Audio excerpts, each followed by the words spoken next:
Welcome to Cedars Unitarian Universalist Church. My name is Elliot Smith, and I am the worship associate for our virtual service today, alongside our minister, Reverend Zachary Vinson.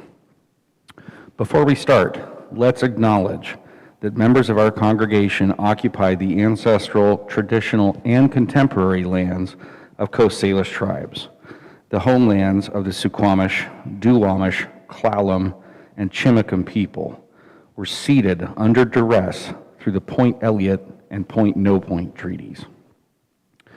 We are grateful guests on these lands and affirm indigenous sovereignty both past and present. This acknowledgement does not substitute for the need to build authentic relationships with modern-day members of these tribes and to learn about their living culture and history. Our faith community is sustained by the generosity of our members. Your contribution will nourish the spiritual growth of our community through weekly worship and ongoing programs that cultivate connection, belonging, sharing, and caring. Included in the video description and displayed on the screen is information to make a contribution to Cedars through our PayPal account. Please take time, either now or later in the service, to make a contribution to help Cedars. Your gifts are greatly appreciated. Cedars is committed to being a welcome and inclusive community. In all the beauty of languages, cultures, and skin tones that come together in your uniqueness, we welcome you. In all the ways you experience and express gender, and in the beauty of whom and how you love, we welcome you. With all the religious and ethical traditions that inform your spiritual life, we welcome you. You are invited to join us today and always with an open mind, a loving heart, and willing hands. I don't know. It's a phrase I've been using a lot lately. I spent 15 years working in higher education. Then COVID came along, the economy shut down, and I decided to make a career change at age 38. I got my professional mariner's license earlier this year and started working on a 632-foot military cargo ship in Texas. My ship is called the MV Cape Taylor, but we just call her the Taylor. Ship names are gendered. They are always female, by the way. I haven't mastered a darn thing on the Taylor, but I'm learning, always learning. I have no idea what I'm doing, but I'm learning. I'm blessed to have some wonderful shipmates who are patient and willing to teach me things. I like these guys, and I say these guys because we are currently a crew of 12 who all identify as male. We had 2 wonderful women with us, but they moved on to other ships a couple weeks ago. I like these guys a lot. They know more than me about how to run a ship, how to drop an anchor, how to run a spring line, how to start up an emergency diesel generator. We have safety meetings twice a day at 0800 and 1300. That's 8 a.m. and 1 p.m. Texas time. It's an open floor. Everybody is allowed to say anything. There have been a couple times where I said something really stupid in a safety meeting, like, hey, why is the broken forklift broken? Or, what time is high tide on the river tonight? Yeah, newsflash, the forklift is broken because it's broken, and upstream flatland rivers don't have tides. The guys have been pretty cool about it. Yeah, I might get some friendly teasing when I make a bonehead statement, but it's never delivered in a way that says, you idiot, how dare you think that? We will have a good laugh and they'll tell me, no, wait a minute, here's how you do it. I am grateful for that. As Unitarian Universalists, we believe we are united by the question, not the answer. I don't know why we are on this planet. You don't either. But we can learn from each other and have a good laugh along the way when we come up with a bonehead idea. I'm proud to be part of the Cedars community, and I'm proud to be a crew member of the MV Cape Taylor. I am a master of no knowledge, but together we can be masters of asking better questions. In the spirit of asking better questions, I invite you to light the chalice.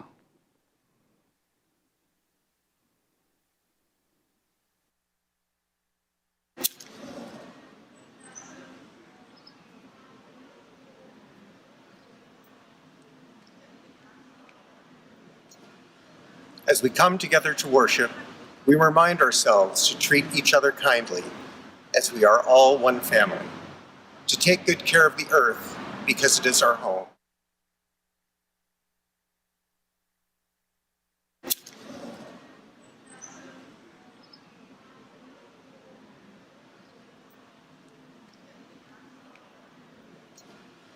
As we come together to worship, we remind ourselves to treat each other kindly, as we are all one family, to take good care of the earth because it is our home, and to live lives full of love and goodness because that is how we can all become the best that we can be. There is more love somewhere. There is more love somewhere. I'm gonna keep on till I find it. There is more love somewhere. There is more hope somewhere. There is more hope somewhere. I'm gonna keep on till I find it. There is more hope somewhere. There is more peace somewhere. There is more peace somewhere. I'm gonna keep on till I find it. There is more peace somewhere. There is more joy somewhere. There is more joy somewhere. I'm gonna keep on till I find it. There is more joy somewhere.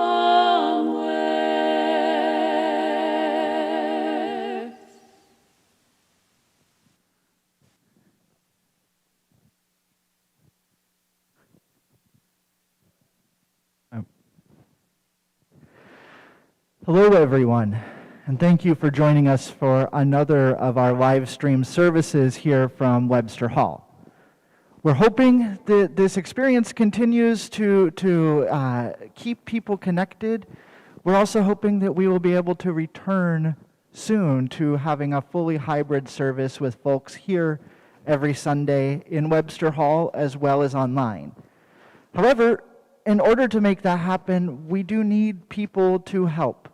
And so if you've seen some of the pleas that have gone out in the Beacon lately or talked to members of our leadership teams and have been asked if you can help to make Sunday services happen, please consider joining in. If we all come together and combine our efforts, it'll go a lot quicker. Also, to everyone who celebrated the Thanksgiving holiday, I hope that you had a happy and safe holiday with your loved ones or however you celebrated, and am glad that you are here with us this morning.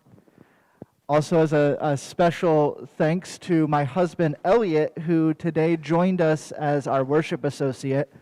I was joking how this is actually the first time I think Elliot has participated in a service that I've been leading, and so this is a new experience for us, and it actually went fairly well, so thank you, Elliot.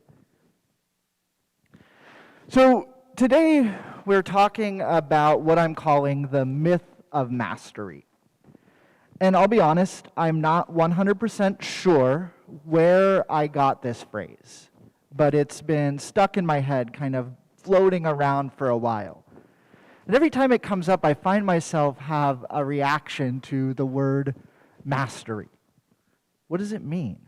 And why am I so captivated by this phrase, the myth of mastery? What I think I mean by the myth of mastery is just that the idea of mastering something or getting to the point where you are sort of the know-all, end-all expert of something is an elusive, if not unattainable, task or state of being. Yeah, we improve, we grow, but as we improve and we grow, we find that there are new things that challenge us, new things that offer us a chance to continue to grow. So we'll continue exploring this idea of the myth of mastery later in the sermon. But for now, I want to invite us into our space of worship with this passage from the Tao Te Ching. When the master governs, the people are hardly aware that they exist. Next best is a leader who is loved. Next, one who is feared. The worst is one who is despised. If you don't trust the people, you make them untrustworthy. The master doesn't talk, they act. And when their work is done, the people say, "Amazing, we did it all by ourselves." And so, let us take a breath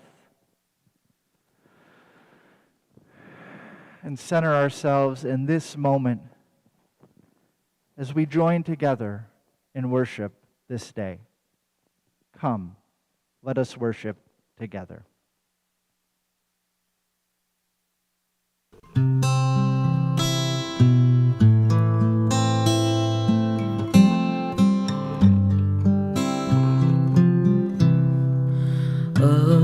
Abide with me, fast falls the eventide,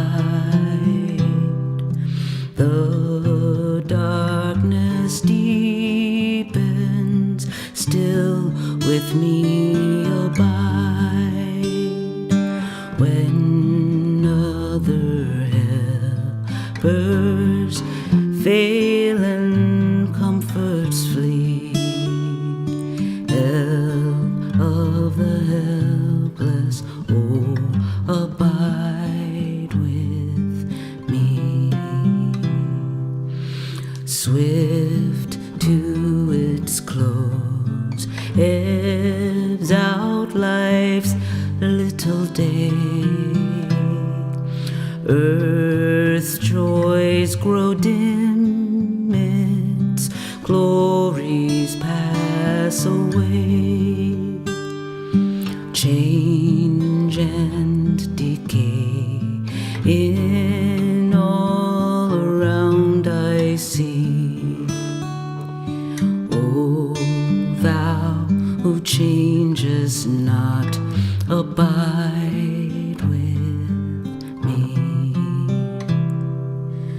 We need each other every passing hour, channels of grace and life affirming power, faithful companions share this path with me. Through all our fears and hopes, abide with me.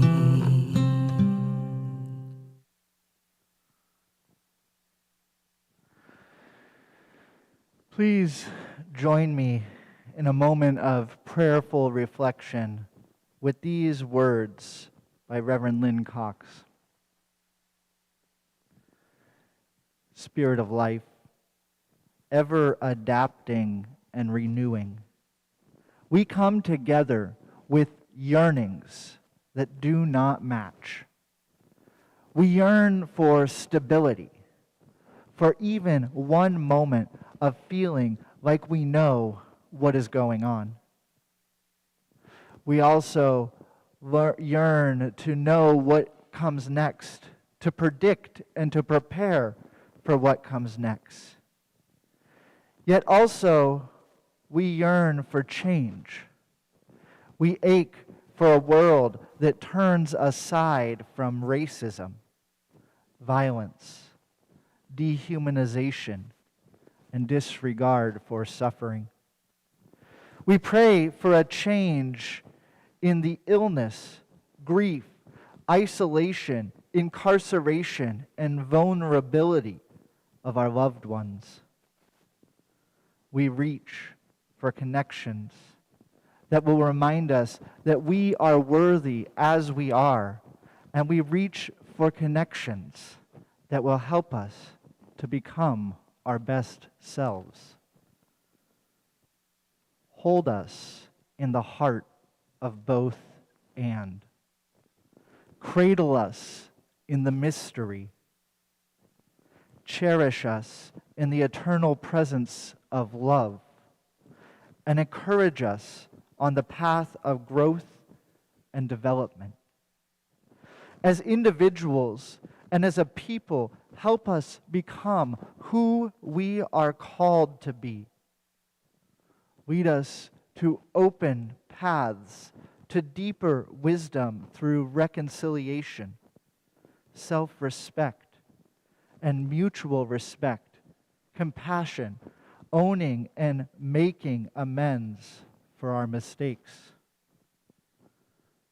Source of wonder, move us to express and live in gratitude for the beauty of this world, the loving people in our lives, and this day of possibility. To this, we add the meditations of our own hearts as we join together in a moment of silence.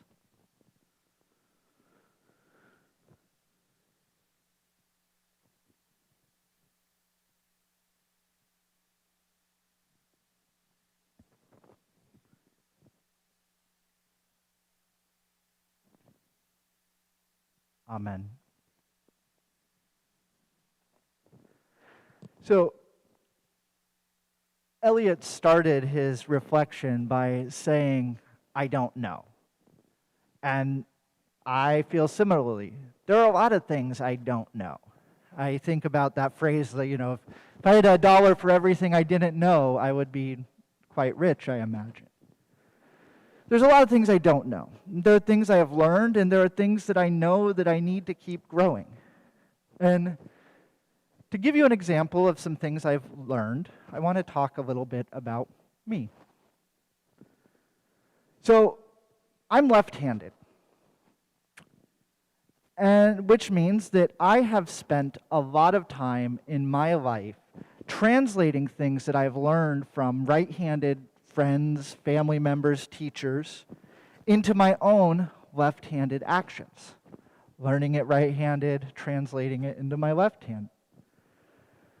Some of these things I have been incredibly successful at picking up, learning, growing, translating, and others not so much.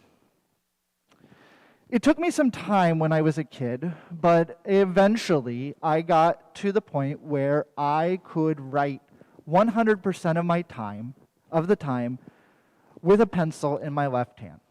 I started with my right hand, and then when I realized this wasn't working, we switched to my left hand. I was eventually able to make the switch through experimentation, some fancy pencil grippers. Now, though, 100% of the time, I am able to pick up my pen or pencil and start writing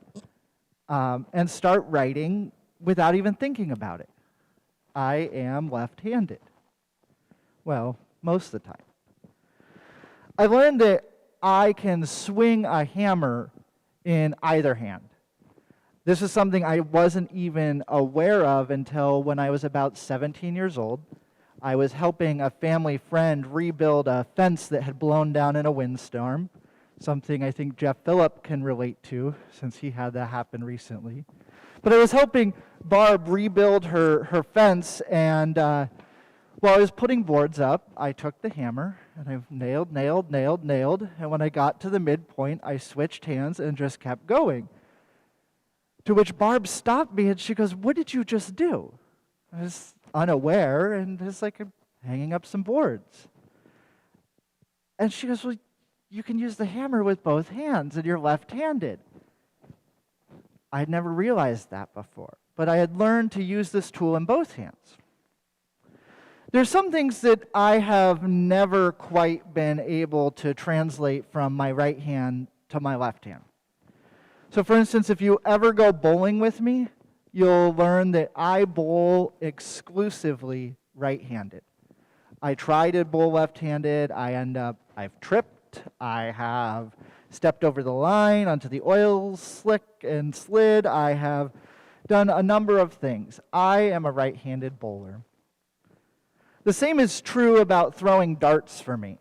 When I throw darts, for some reason, it is always with my right hand. I try to do it with my left hand, nothing.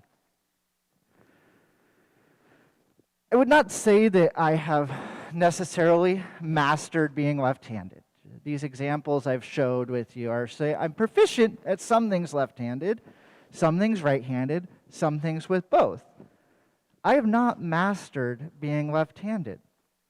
I still struggle with my clumsy fingers, and tasks that require a high degree of dexterity still elude me.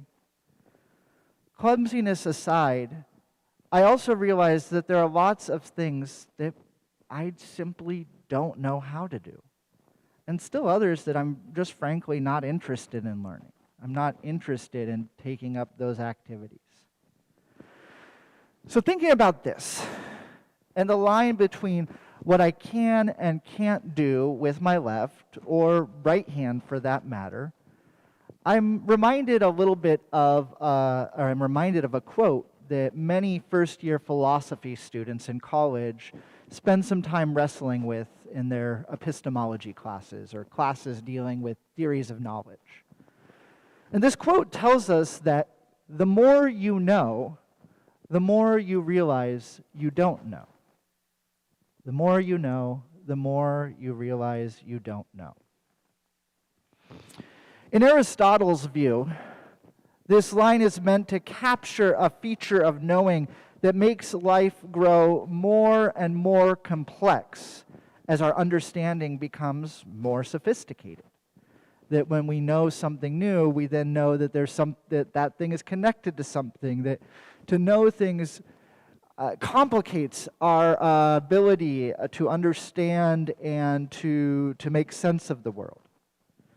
If we think about the physical world, for instance, there was a time when people literally believed that you could sail just off the edge of the earth. That there was some place that you would hit, and if you went too far, you would fall off. Since then, we've learned that that's not the case, or most of us have learned there are flat earthers out there who believe the earth is flat. But for most of us who embrace a scientific worldview, we would say that the earth is round. And then in learning that the earth is round, we used to also think that the earth was at the center of the universe or the solar system or creation. And we've since learned that we're not. We're not even really quite sure where the center is. And as we've learned these things, we've learned that our Earth is a ball that floats in this larger system of planets where we're not at the center, and we've gained more and more facts that ripple out from this new understanding. And I think from that, also recognize that there is much more to know. The more we know, the more we realize that we don't know. I want to turn back to the quote from the Tao Te Ching that I shared in our call to worship. This quote ends by saying, "The master doesn't talk, they act. When their work is done, the people say, 'Amazing.' we did it all by ourselves. And this idea of the master, the Tao talks a lot about the master. And when we think about it in terms of what I'm calling the myth of mastery, I think that there's something here about who is really the master. There's a question actually here about who is the master. The master doesn't talk, they act. And when their work is done, the people look and say, amazing, we did it all by ourselves. The master is able to do things because the master is in relationship with people. Things are not done in isolation. The more we think we have done in our lives, if we do an honest account and pause and look around, we'll start to see that everything that we have done, everything we have achieved in our life is connected to others. Nothing was done alone. It's a communal effort. It's a communal task. Sure, we get better at things. We increase our skills, our knowledge, or our ability, but we don't master things. Because we alone are not capable of achieving anything alone. It takes other people. It takes connection. That's, I think, what I mean when I think about this word mastery and the myth of mastery, is that it's a myth because me by myself, me alone, I can't master anything.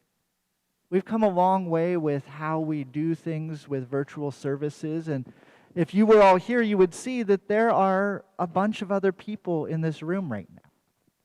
It's not just me, and even as I prepare for things, as I write things, as I refine my writing, it's through conversations with other people. It's not just me. It's about the context and my relationship with other people. And so I encourage you to think about those places in life where you have grown, where maybe even you think that you have found some sort of mastery, to pause and reflect and ask yourself, who else was present in this relationship? Who else was present in your life? Who influenced you? What books did you read? What movies did you see? Where did these ideas come from? I think you'll find that they came from an intimately connected web of life, of which you and I and all of us are a part. Together, we can achieve things. But alone, I'm still not convinced we can really master anything.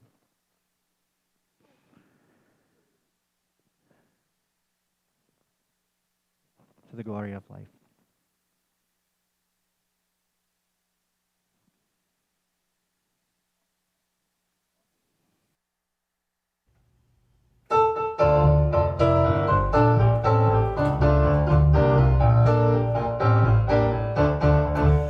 Gotta do when the Spirit says do.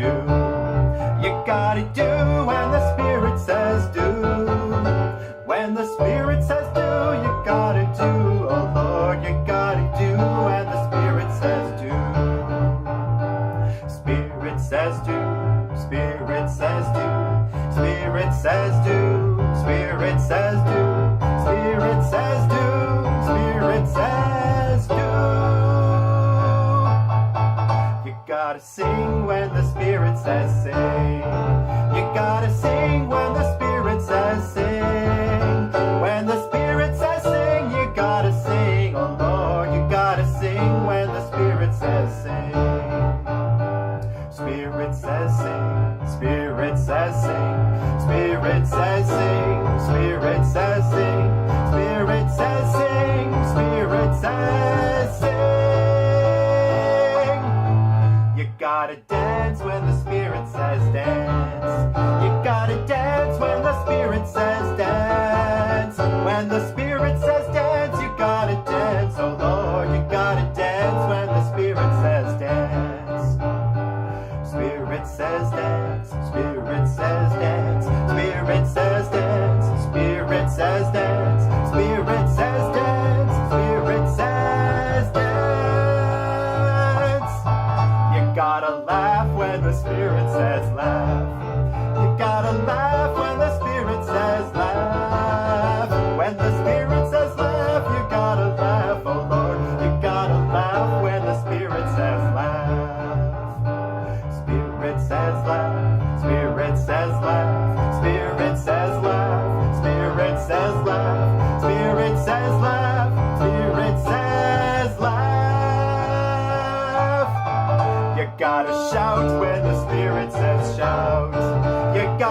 shout. When the Spirit says shout. When the Spirit says shout, you gotta shout. Oh Lord, you gotta shout when the Spirit says shout. Spirit says shout. Spirit says shout. Spirit says shout. Spirit says shout. Spirit says shout. Spirit says shout. You gotta do when the Spirit says do. You gotta do when the Spirit says do. When the Spirit says do, you gotta do. Oh Lord, you gotta do when the Spirit says do. Spirit says do. Spirit says do. Spirit says do. Spirit says do. Spirit says do. Spirit says do. Spirit says do.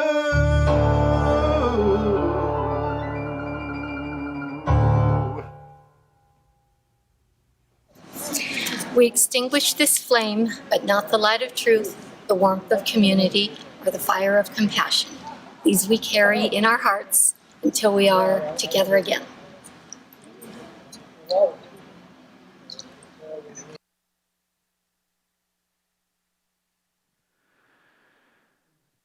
Our service this day has ended, but our service to the world and one another begins anew. As we go our separate ways, may we go forth in a spirit of gratitude for all those who have helped bring us to this day and for all those who will help us in the days ahead. May it be so.